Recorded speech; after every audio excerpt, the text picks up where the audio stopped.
I never went to any place and learned anything. I never went through any kind of spiritual training in my life. But there is no aspect of spirituality that I'm unaware of today. It's not that I'm carrying it all with me. If I walk on the street, I walk like a child without anything on my head. I'm not burdened with my knowledge. But whatever I need is always there with me.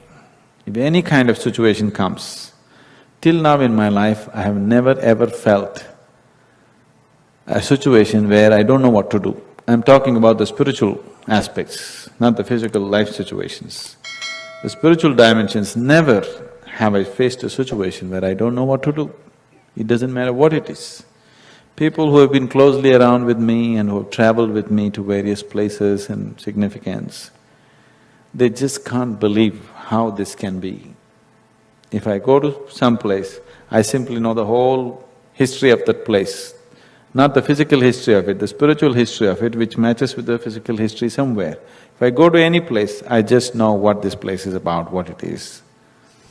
So this comes not by study, this comes just becoming receptive to a different possibility.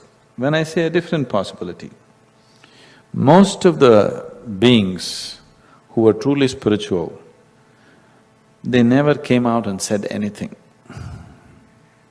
They are the smart ones. Because the moment you open your mouth and try to say something about a dimension which is not in your experience, you attract so many problems to yourself, endless amount of problems. You can get crucified because you spoke. Or you can come near crucifixion and you have to manage it tactfully here and there, playing all kinds of tricks, otherwise they will crucify you, one way or the other. Today crucifixion doesn't happen upon the cross, they'll call the tax man or the policeman or this man or that man and try to fix you somehow. So most of them never spoke. This does not mean they did not contribute. Everything that they knew, I usually say they laid their eggs all over the place. They laid their eggs in many ways. All the mystics on this planet, most of them never spoke or taught anything to anybody. But everything that they knew, they invested in a certain way in the world. It's always available. If you ask me, for me, Gautama, the Buddha, is not 2500 years ago. For me, he is right now. He's as alive today as he was then, because he's always accessible. And like this, there are thousands upon thousands of masters. Guru Puja is a kind of a device. If you know how to carry it on, you can invite certain possibilities. We are initiating people into Guru Puja in a certain way.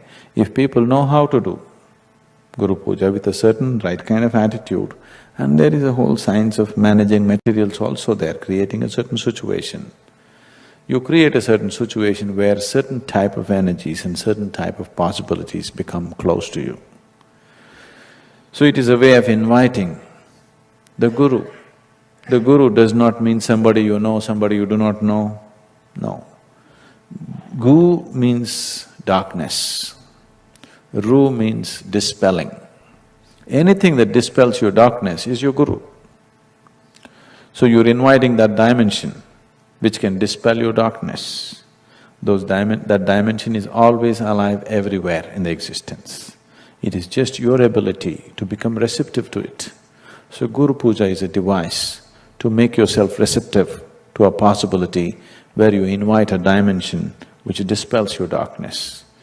There is a whole science behind it, this is a simpler way of doing it. There are more elaborate and powerful ways of doing it. This is a very simple way, but many times these Guru Pujas take on a completely different possibility. something else becomes alive and the situation changes so dramatically simply because of a simple device that they're putting into action.